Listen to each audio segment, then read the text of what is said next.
Now, this is how you can sync steps between iPhone and Apple Watch. So let me explain the whole thing and how it works.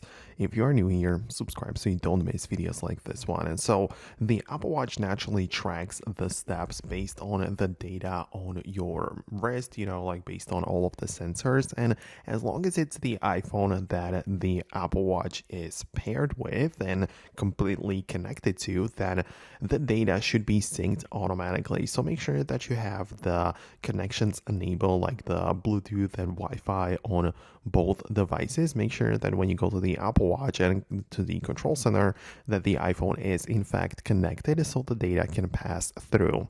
So then on the iPhone, you can either open up the Health app and see the steps right there, or you can as well just get it to the fitness app, which is also indicated by the rings, and the same data should just appear on the as well as on the watch is on the iPhone. So it should definitely sync the data properly.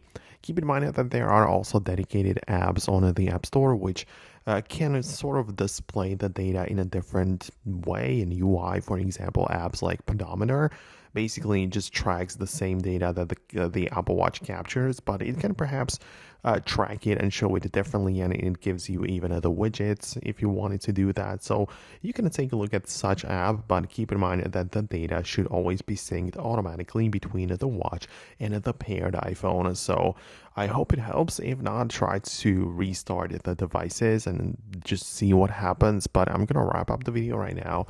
In case of further questions, leave them below in the comments. But that's it, and I'll see you in the future uploads.